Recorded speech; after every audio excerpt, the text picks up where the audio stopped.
And so you knew that there was a problem there. The consumer was suffering.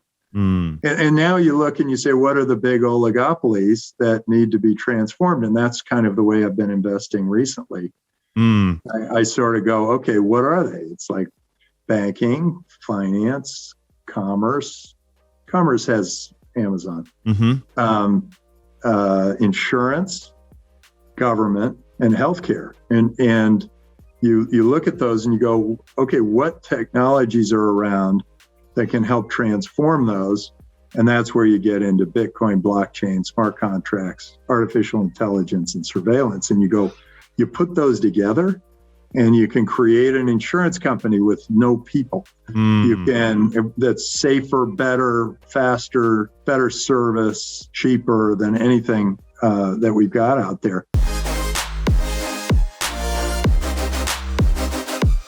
Today we're talking with Tim Draper, the founder at the Draper Associates, DFJ and Draper University, and one of the most influential people in the investment and cryptocurrency space.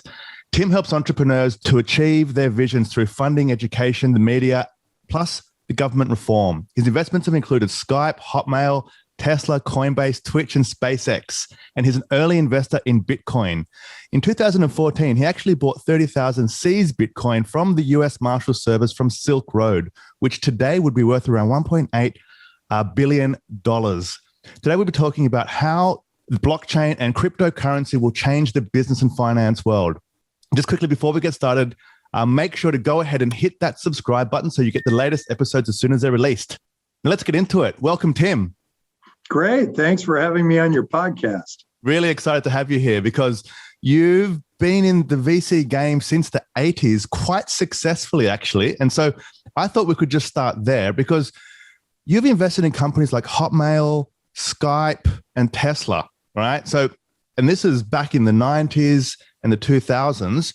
What's your approach to choosing investments? Because you've seemed to have a pretty successful track record all the way back then.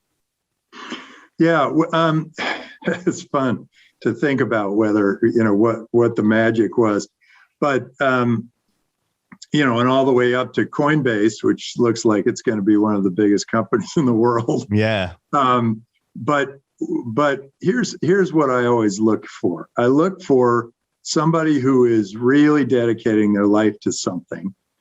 And that thing is something that is a little unusual, a little bit off, maybe not something that would be mainstream to start with, but it's going after a major problem. And then I like to look and go, where most venture capitalists, are always looking for what could go wrong.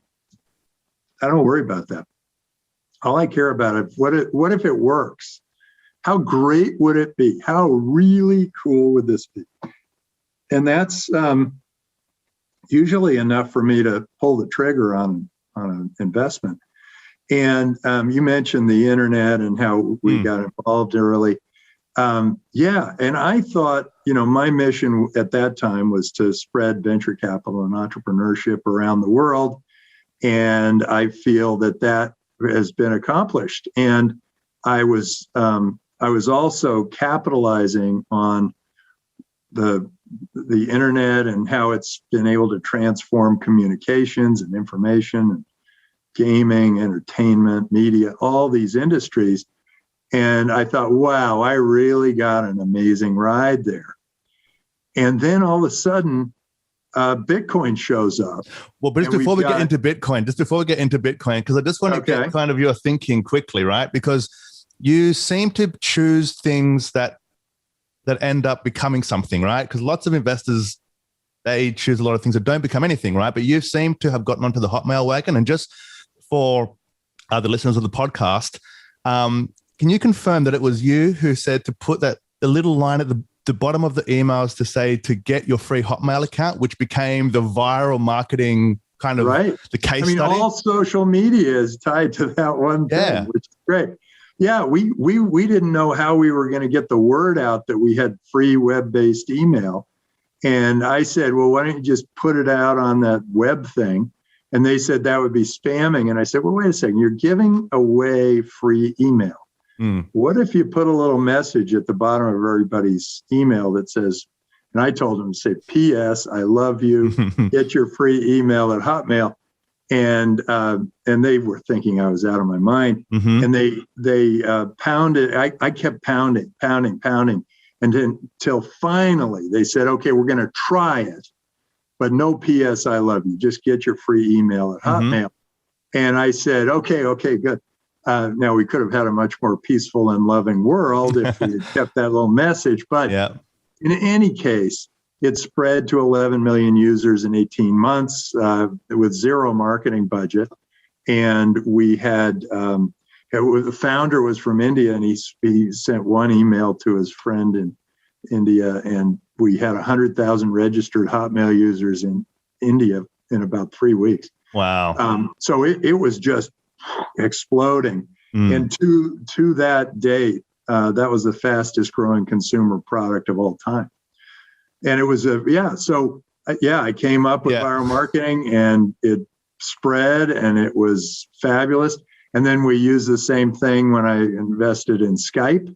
And then a lot of, all social media, all these other kinds of technologies have all been able to take advantage of the idea of, communicating for free around the world, and then producing value in other ways through advertising or just using that.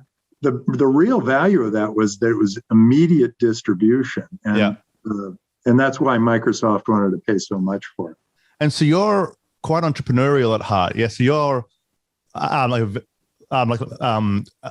person that runs the VC funds and a professional investor, but you're also quite an entrepreneur, which is why you seem to be good at finding these opportunities, it seems, because it's a pretty good track record. And I'm trying to understand your headspace in terms of how you think about these things, because someone that's had as much success as what you've had, there's something about that which I'm trying to understand before we start talking about the blockchain stuff, because it's that kind of mindset which I am really trying to get into. And so think of it as, when I was, I've always felt like there may be a better way. And I've always had good resistance to peer pressure. And so I'm always looking for, when people ask me, is the answer A or B? I always look and I say, well, wait, that isn't even the right question. We really want, it's Z. It's something completely different. And if you always get to that, I think it makes you happier, and you can be more honest with yourself if you aren't just saying it's A or B because somebody asked you if it's A or B. I usually feel like, well, wait a second, let's get back to the basics and let's figure out what's the fundamental issue here. And at Draper University, we say, there's a sort of a 6-part program where we start by saying, what's the biggest problem that you see in the world? And then how are you going to solve that problem? And then how are you going to turn that into a business? So we go to the fundamentals. Then how are you going to make money in that business? And then how are you going to make your customer into your sales force, the way we did with Hotmail? And so we put that package together. It's starting with the fundamentals. Fundamentals are really like, what's the real problem? Before you go into would you rather be on Facebook or MySpace? What's the real problem? We want, what do you want to do? How do you want to deal with it? And then all of a sudden it's like, well, we want to see pictures on the screen. Or we want to do something innovative. We want to find old friends, whatever it is. Then you go, oh, that's what you want to do. And Twitch, my God, we invested in Justin TV. Really extraordinary guys started that business. But it was just, people showing each other what their day was like. And then they realized that the real problem or the real opportunity was that a lot of people were using it. 40% of the people were using it so that they could watch other people play video games. And then they said, aha, that's the problem we're trying to solve. That's the opportunity we're trying to capitalize on. And then they focused just on that. And then Twitch, of course, became a Twitch. Okay. And so multi-billion, wonderful. Multi-billion. Yeah. And so you look for kind of areas where there are companies that are solving large problems that potentially haven't been solved before, which is the example of all the companies which I have spoken about so far as part of this introduction, right? They're all companies that are they seem to be doing things that are novel, that haven't been done before, and the opportunity is big. And so that seems to be your MO for the kind of companies which you want to be part of, right? And they tend to be competing in areas that are where the incumbents, the oligopoly, is making a lot of money, but not providing good service. And so, like, Skype completely transformed long distance telephone carriers. I remember paying $50 a minute for. I remember those as well. Yeah, and all of a sudden it's free everywhere, and now we can see each other as we are today. And so you knew that there was a problem there. The consumer was suffering. And now you look and you say, what are the big oligopolies that need to be transformed? And that's kind of the way I've been investing recently. I sort of go, okay, what are they? It's like banking, finance, commerce. Commerce has Amazon. Insurance, government, and healthcare. And you look at those and you go, okay, what technologies are around that can help transform those? And that's where you get into Bitcoin, blockchain, smart contracts, artificial intelligence, and surveillance. And you go, you put those together and you can create an insurance company with no people. You can, that's safer, better, faster, better service, cheaper than anything that we've got out there. And what is government but a bunch of insurance companies? So you can transform government. Banking is being transformed by Bitcoin alone. The bankers freaked out when it came, but then they realized, you got to get on board or you're going to lose your clients. So when did you see the potential of the Bitcoin currency and the blockchain industry across the board? Like, how long ago was that? Well, it came before that, because in 2004, something like that, I talked to this guy from Korea, and he said, yeah, half of Korea is playing this game Lineage. And I said, really? And he said, yeah. And it's so important that I've hired a guy to be my avatar when I go to work. And I said, whoa. And so then I started to think, whoa, so people are using fiat money to buy virtual goods. Yep. And then I thought, and there's going to be money in those games, and it's going to be virtual money. And then I thought, well, virtual money would, digital money would go across from game to game, and then there'd be a whole new currency. So I was watching for it, and I thought it would be game to game, but it turned out that Bitcoin showed up, and all of a sudden you had a completely trusted, controlled environment. The decentralized part was even better. Even more than you could expect. And then the blockchain was this thing that kept perfect records. There isn't a better banking system in the world. And I got very excited about it. I bought a bunch of Bitcoin. How much did you pay for it back then? Because I remember this back when I first heard about $4. Well, $4 a Bitcoin, but then it disappeared in the Mt. Gox thing, where they disappeared the money, and I lost the whole thing. And I thought, oh, too bad. Well, that's the end of that. Well, maybe there'll be another one that comes along. But no, Bitcoin didn't disappear after that. And I thought, my God, that's like they had 60% market share on the trading, and they just stole the money or disappeared the money. And I thought, ooh, this is gone. But it wasn't. It dropped only 10% on the news. And I thought, oh, boy. People really need this. And that's when I really dug in. And that was about 2013, wasn't it? No, 2012, the Mt. Gox thing? No, I think I bought the auction money in 2013. I think it was like 2011, 2012 when I was. Yeah, okay. I was sort of buying some and learning more and building and trying to figure it out.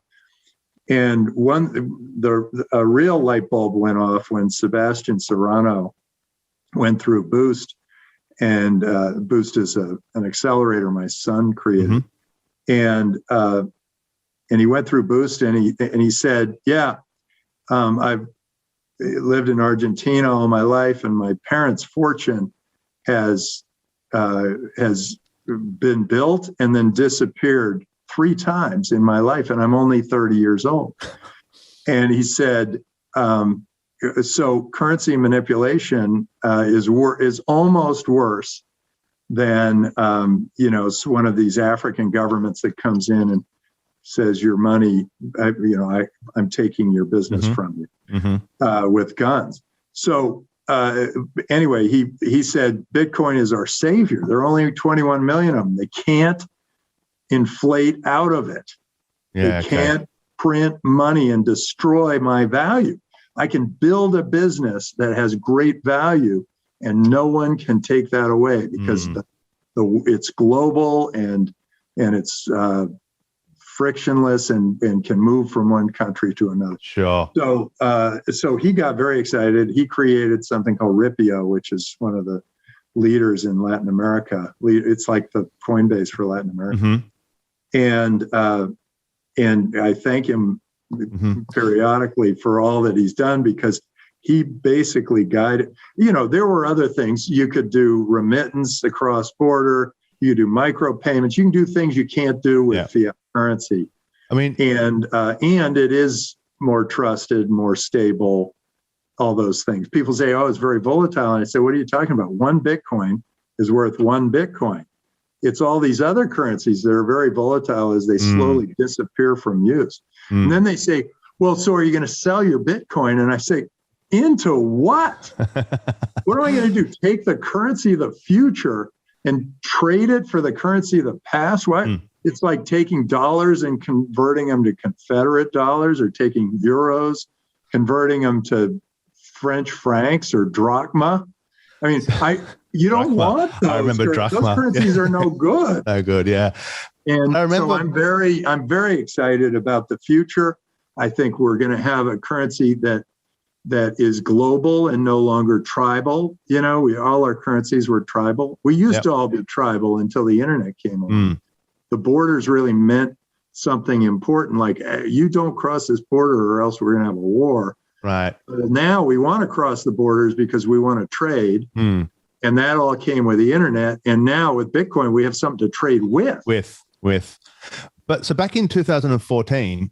That's trusted on both sides of that border. Yeah. It's back in 2014, when Bitcoin was around 400, you predicted it would get to 10,000. And I think people were making fun of that statement. And all those people have eaten their words now, right? And because it got there a few times already now, and now it's at 60,000.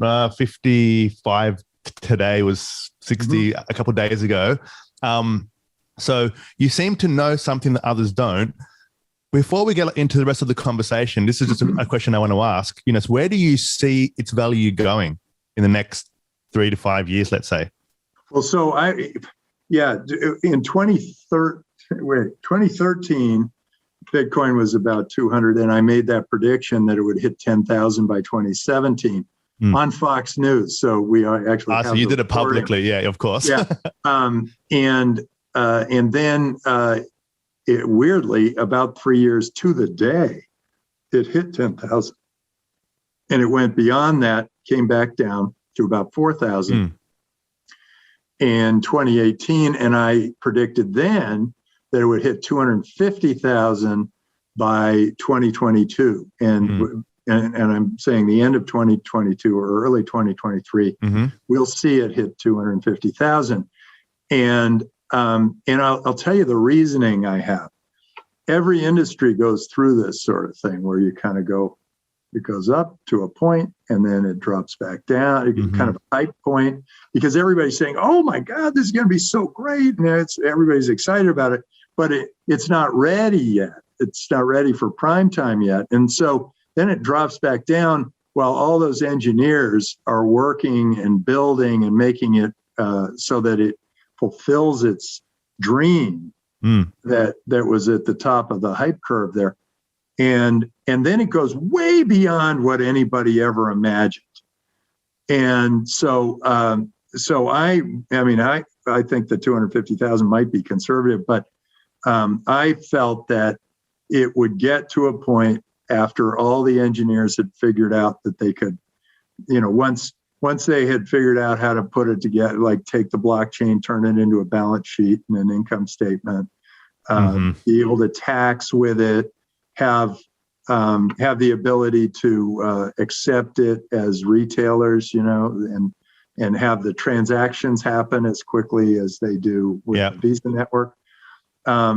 That it would be that this only represents like 5% of all the market for currency, and I thought, well, yeah, it can definitely hit that. And then I actually think from there, it goes up steadily because it's going to be needed. More and more people are going to be using it, and they'll use it not just for a store of value, not just for remittance, not just for micropayments, but for as a currency. And so it's going to have that value. It'll just keep going. There's so many parts I want to talk about, so I'll try and keep it to the topic, which I said before, because I'm interested in a few of these points. But if we're talking about the mass adoption of crypto across the economies and stuff like that, right? At the moment, like, it is a store of value, right? So people don't want to spend it because at the moment, like, it's going up. So if you'd bought a car 3 months ago for $10,000, but it was the one Bitcoin, that car now, you'd be like, well, that would have been a $60,000 car, right? And so when do you think it will stop being a store of value and start being a currency? Because right now, I wouldn't want to spend it on anything because I'll know that maybe it's going to triple in price in 3 months, in 6 months, in like a year. So when do you think that will happen? Well, I mean, that's what makes it a horse race, is that there's always somebody on the other side saying it's coming to an end. And when they do, then they'll go ahead and spend theirs. So I'm not. I'm a hodler, and I'm an acquirer. So just for the because I look and I just for the listeners, the person that's a hodler is someone who holds on for dear life. It's a blockchain statement because of the fluctuations over the past 5 years. A hodler. Yeah. Sorry, Tim. And I'm also looking and saying, well, how much fiat cash do I need to make all my capital calls and support my family and that kind of thing? And then what's left? And it's either in startups or it moves into Bitcoin. And that's kind of been my investment strategy, my personal investment strategy. But what's happened is a lot of these things have happened. So Cryptio creates a balance sheet and an income statement off of the blockchain. So a tax authority can go in and tax you in Bitcoin if you have like Bitcoin walled garden of business. And then OpenNode allows any retailer to accept Bitcoin, and it's faster than the Visa network. My big hope is that I am going to be able to raise a fund in Bitcoin, they pay me in fiat, turn it all into Bitcoin, then invest in Bitcoin into all these startups, and then have all the startups pay their employees and suppliers in Bitcoin, and have the whole thing on a smart contract, so that we keep perfect records, not just between me and my investors, but also between me and my entrepreneurs, and so that the entrepreneur can easily show, look, here's how we've spent the money. And so I can keep an eye on how people are spending their money. And I can say, well, what about this? And he said, oh yeah, that was a mistake we made back when. How about this? And he says, oh, I didn't really see that. And we've got to figure out how to tighten that up or do something with it. That kind of thing is very difficult to do with fiat and banks and entrepreneurs. But if it's the whole cash flow is all done in Bitcoin, it can be automatic, and you won't need the accountant, the auditor, the bookkeeper. You don't even need the lawyer for the whole thing, because it would all be built in a smart contract. So that's the vision I have, at least in my world. I imagine in the Hollywood world, they're thinking, oh my God, that means we can pay all these people by just giving them a Bitcoin wallet and dropping the money in as it comes into the business. That's like magic. All of a sudden there's trust in that system. Right now, there's no trust in Hollywood. No actor, producer, assistant to the lighting guy has any trust for who the people who are managing it and handling the money and doing whatever. They always feel like they get these checks in the mail for 25 cents.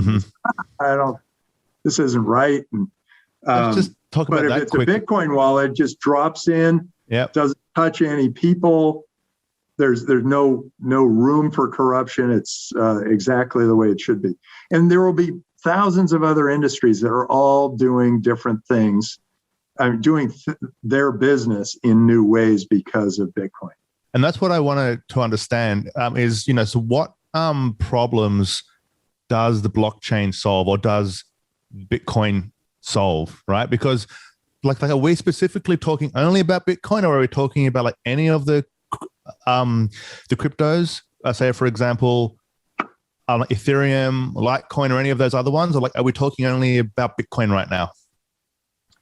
Well, Bitcoin's the one that has a limit on how many there are, and it's also the most decentralized, and it's the one with the most engineers and entrepreneurs working on it. And it's the one that if you're a retailer, that's the one you're going to accept first. But these other currencies have certain purposes, special purposes. I sort of look at Bitcoin and I say, well, that is the Amazon. And these other currencies, they are the other e-tailers. But the other currencies are all, doing really cool things, and we're investors in many of them. Tezos has a new way of governing and a new way of keeping on the block. The blockchain for Tezos is proof of stake rather than proof of work, which means it doesn't require all that energy to make it happen. And they're set up really well for smart contracts, which is Ethereum's favorite thing. So Tezos, I have great hopes for. ANT, the Aragon, is a token that allows you to, through crypto, create a jury, and that jury, that could just as easily be a voting system. It could lead us toward a liquid democracy. A lot of interesting things can happen there. So then what are the problems that blockchain solves then? So like is the finance industry the main thing right now? So the blockchain keeps perfect records of Bitcoin, but it also can keep perfect records of data.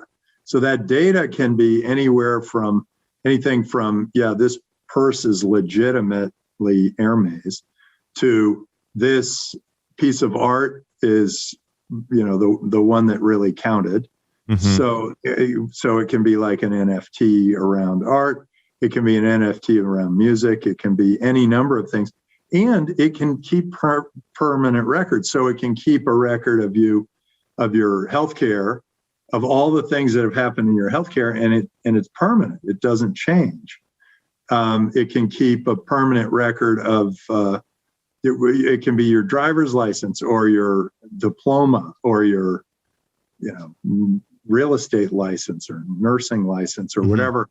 And so anything that you need that is permanent. It can also be like collectors, baseball cards or whatever.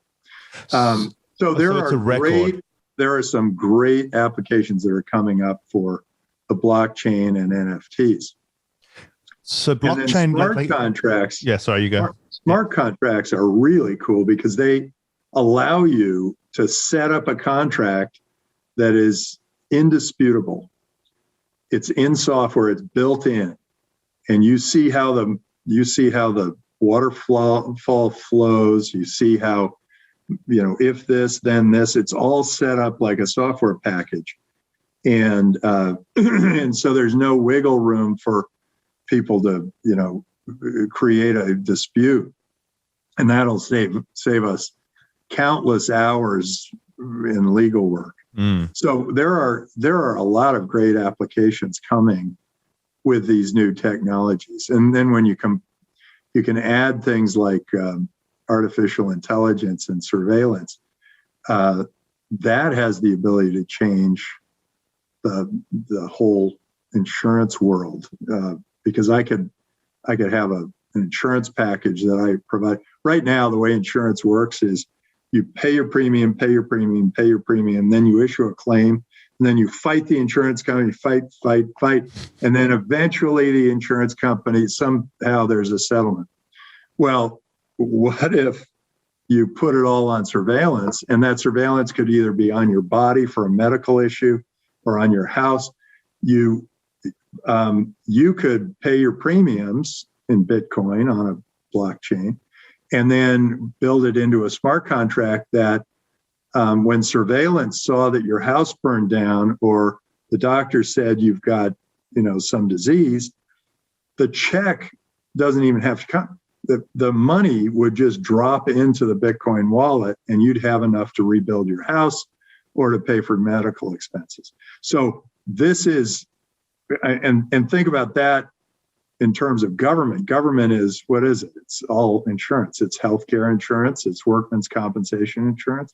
It's unemployment insurance. It's Medicare.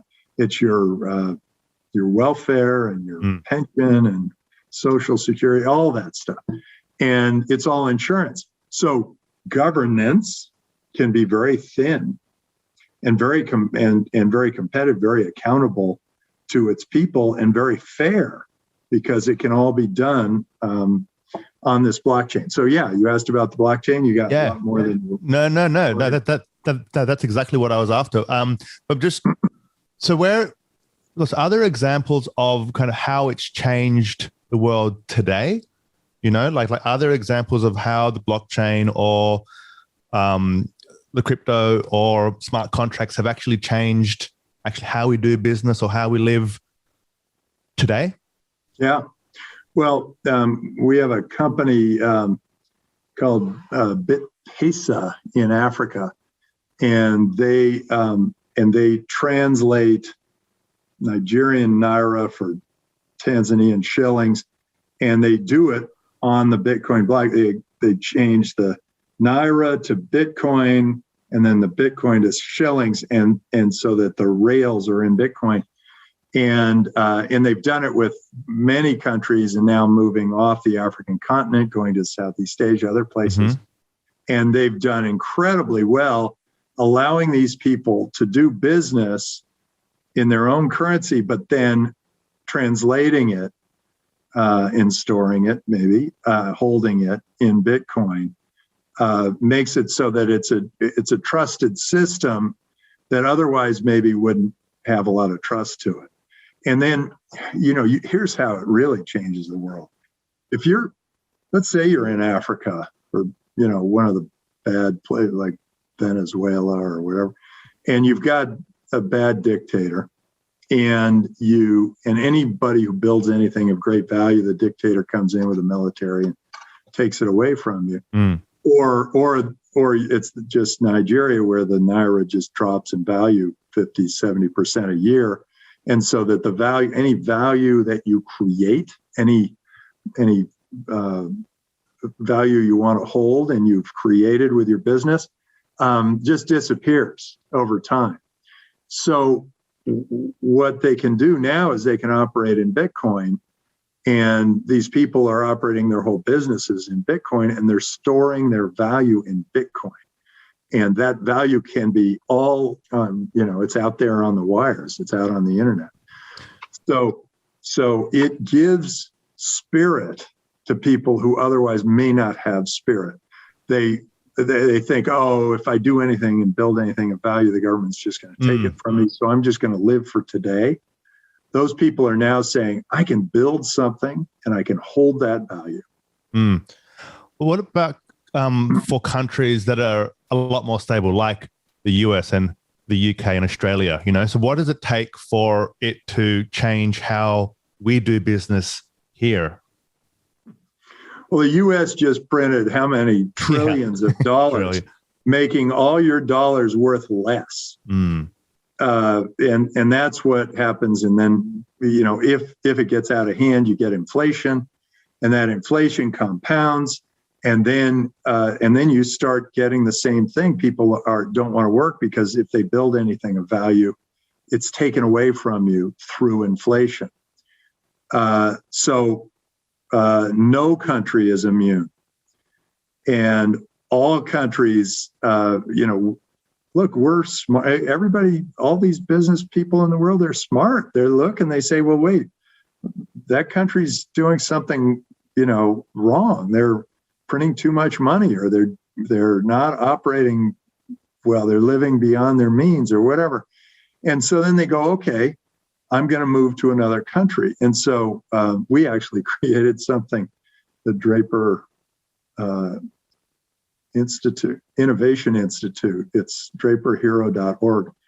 And you can look. You have so many companies, don't you, Tim? You have so many. Well, this is a nonprofit. This is a nonprofit. Yeah. Okay. And you can look at all the countries, and you can see which ones are good places to go and innovate.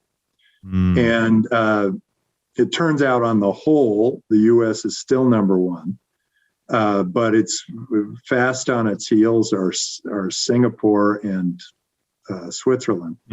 And then you see countries like Turkey starting at about 80th, and then they drop to like 140th because this guy comes in and says, I'm taking everything, and Bitcoin's illegal here and whatever else. Whenever you see something like that, then you go, as an entrepreneur, you say, oh, I'm going to go to another country. And that's why there's a mass exodus from Argentina going into Uruguay. It's the reason there's a huge brain drain out of Turkey. There's been a brain drain out of Greece for years and years. It's really because you're looking, if you're an entrepreneur, you can now move. Yeah. And you can operate anywhere, and you can build your business in Bitcoin and build your value in Bitcoin and hold it. So then for these mainstream companies that, they're operating like in fiat, they are traditional, but they know this blockchain thing, the crypto thing, it's coming. I should start preparing somehow, right? But they already have this operation that is running. They've got staff, employees, they've got offices and stuff like that.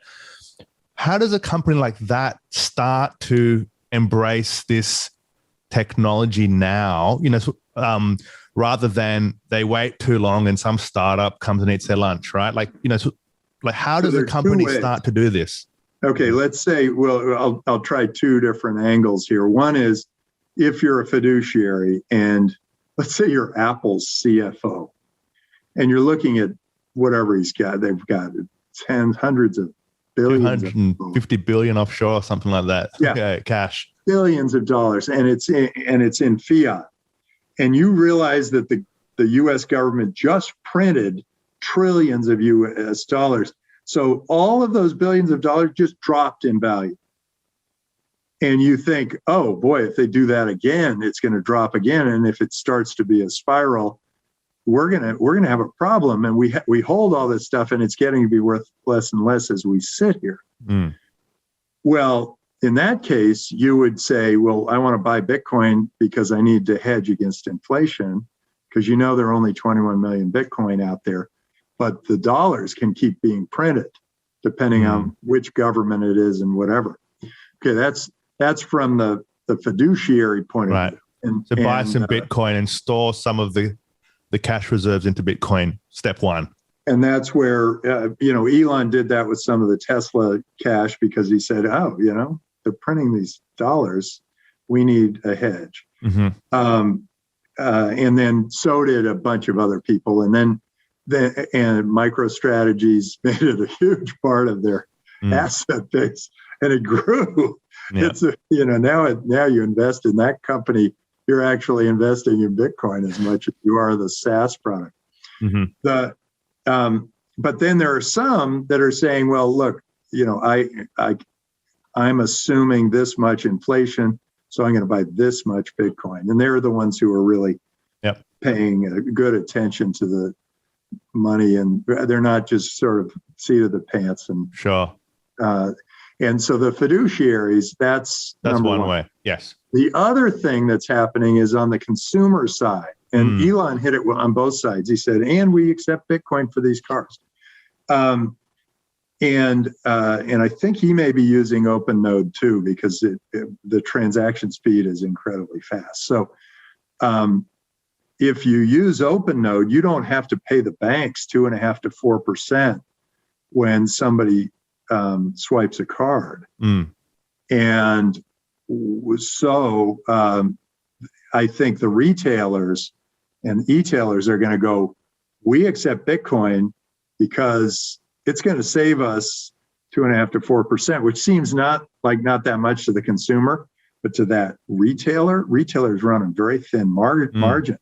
That could triple their profits if they can get all their customers to buy it in Bitcoin. And if Bitcoin continues to increase in value, it's even better. But most of those retailers sort of go, okay, we're going to accept Bitcoin, and then but we got to make sure that 80% of the money we bring in is fiat, and the other 20 can be Bitcoin, and we can store the Bitcoin, but we need the fiat to run our business. Okay. For now. I was about to ask you that question. But eventually, it's going to, be a full crypto walled garden, and then they won't need the fiat anymore. And at that point, when we look and we go, retailers are going to be saying things like, well, I don't take fiat cash, I only take Bitcoin. And that will be the turning point where all of a sudden people will be just trying to bail out of their cash and moving into Bitcoin. And that's when it goes through the roof. We will have extraordinary prices on Bitcoin at that time. So just on that point, just to clarify, so basically like you're saying, take a proportion of your sales in Bitcoin, but store that, right? Because if you're going to keep exchanging it, it can be volatile because of the fiat currency, right? So store the sales in Bitcoin, but accept it. And then in time, I'm not giving them any advice. Not advice, but but I'm just trying to kind of understand how you're thinking about it. That is what people are doing. At Draper University, we've been taking Bitcoin for years. Two guys who paid in Bitcoin basically paid for the school for about 4 years. But we accept Bitcoin through OpenNode, and we accept it for rent in Hero City. We accept it in all sorts of different ways, and it's an easy, frictionless way to get Bitcoin. We store all 100% of that, but if I had to run my business hand to mouth, I would hold on to the currency that I can still buy the food with. And until that's Bitcoin, once that's Bitcoin, then there's no reason to hold any government cash.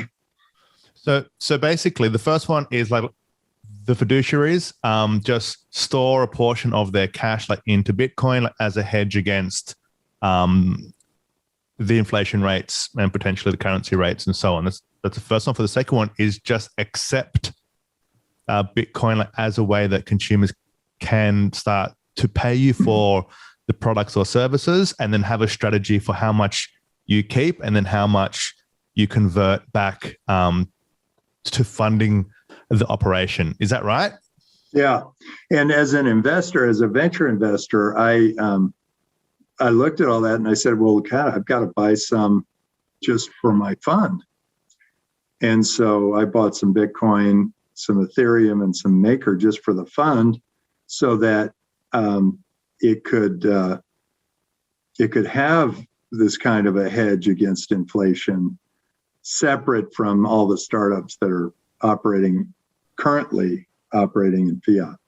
So, like, I really like your thinking around the accepting of Bitcoin as part of the standard operation. And I think, there's also, just to the listeners out there, not a lot of your competitors are going to be doing this. So aside from the fact that this will open up a whole other market for you, it's cool. And it's a way to really stand out from this crowded marketplace that we're in, by just saying, hey, we accept Bitcoin. That could be a point of difference in like a place where every insurance company sounds the same, talks the same, just says the same thing. There's one that now accepts Bitcoin, like that might be like an interesting way to stand out, especially because it's so competitive these days in the digital space.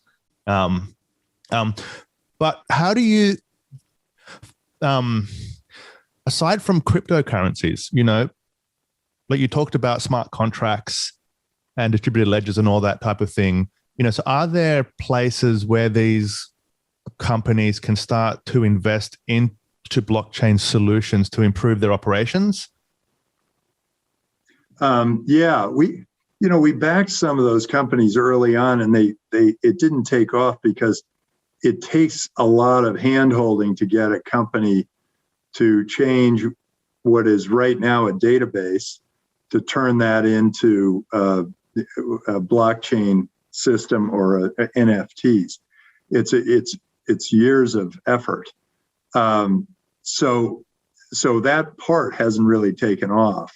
The idea that I can store all my data on the blockchain, and it's got to be data where you need permanent records. So there are specific uses that are more valuable than a normal database.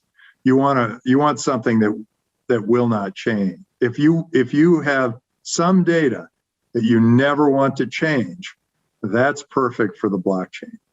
If you have data that's moving in and out, changing all the time, then you don't want that for the blockchain. So health records are great. Historic financial records are probably fine. Mm-hmm. Anything that stores it permanently. And then authentication is possible on the blockchain. And that's where you can put a private key on every piece of art or every whatever that anybody has, and then you can authenticate it. Okay. So anything that seems like a permanent record, that is the kind of thing that is good for the blockchain. But like you said, it takes years of time to do, and it changes how the company fundamentally operates. So it's almost in the too hard basket for lots of these organizations, right? And so does that mean then that it's a lot of these entrepreneurs that are creating startups in the blockchain and the crypto fields that are there to support these larger companies? That's really how this starts to shift things? Is that a fair statement, or is that just wrong?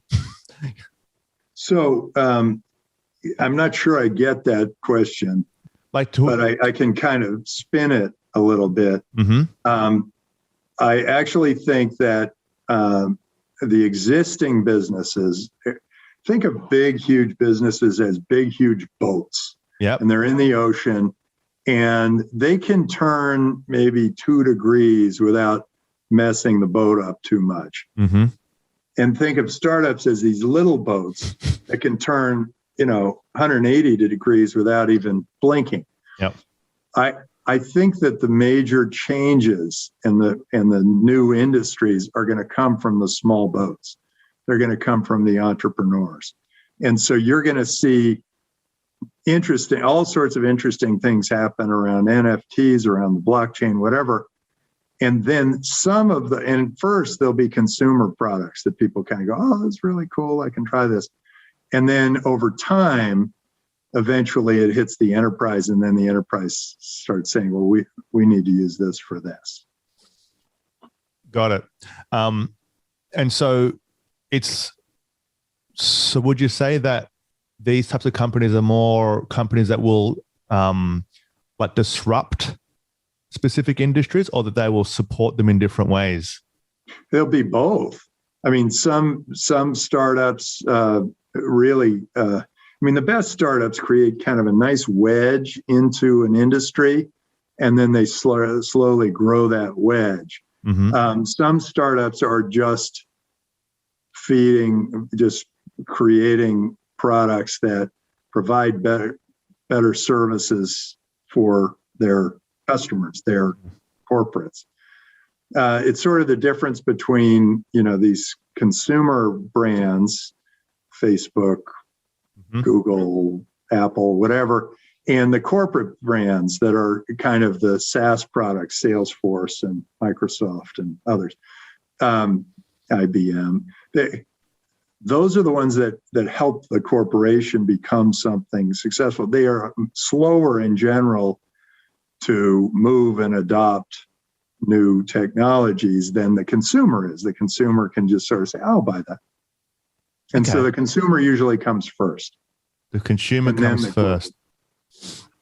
And okay, that's interesting. It's interesting. I'm just trying to get kind of the listeners' heads around kind of, so how can they start to prepare for this change that is happening? It's happening. It's starting with Bitcoin, but that's just the start. Let's just talk quickly about, okay, so now I'm trying to find some blockchain solutions, right? Okay, so now like you talked about the balance sheet software, there's all these supporting kind of like blockchain solutions that can help organizations improve kind of how they serve their customers or how they manage their Bitcoin. How does a company choose a reputable company to work with? Because there's so many, there's like thousands of them at the moment, right? And lots of them like are kind of solving the same thing. But how do you choose a company to say, that's a good solution, that's what I'm going to put, the resources into? I'm not a good one to ask that, because I am doing a portfolio approach. Mm-hmm. And I invest in 10 companies, assuming that 5 of them go out of business. Okay. And so I'm not saying which one, I'm not trying for perfection. Now, as a customer of some product where I'm actually paying dollars for a product, I'm going to be very discriminating and try to figure out, how to use it and what it can be used for and how I can help my customers with it. But I think I'm pretty much the wrong candidate to talk about. Okay, so where would somebody go? A CIO or CTO of a big business is probably the one to check on that kind of thing. Oh, so where would somebody go then to find these solutions? Because they're not easily, I guess, identifiable through mainstream channels, right? And so, so where does somebody go to start to find? You mentioned one thing about trust. Trust and freedom are what make great countries. I mean, that's all there is to it. And that is also what makes great companies. And if you are building a great company and you provide great trust from not just how you treat your employees, but your suppliers and your customers and everybody, then you're building something of amazing value, one brick at a time, and you go. And if you're creating more freedom for people, you will be more successful. And the 2 country models are Singapore for trust and South Korea versus North Korea for freedom. Freedom just works and trust just works. So how do you find the supplier that you can trust? It's usually the one that's successful. Okay. Yeah. They're the ones who have customers who love them, referrals, all that. Okay, so it's the same process exactly as finding any supplier. If it's a raw startup, they're always trying to figure out how to gain credibility with the customer. But that first customer in this new world is not as hard as it used to be to get. because there are a lot of people who are willing to like, okay, we'll try it. We'll be your beta customer. We'll try this thing out. We'll see if it works. So what is the thing which you are most excited about in terms of Bitcoin and the crypto industry over the next 10, 20 years, like far into the future? That's funny. 3 things came to mind. One is Coinbase, because they have taken the high ground, and if you got the high ground on a business, it's good for generations. So one is Coinbase.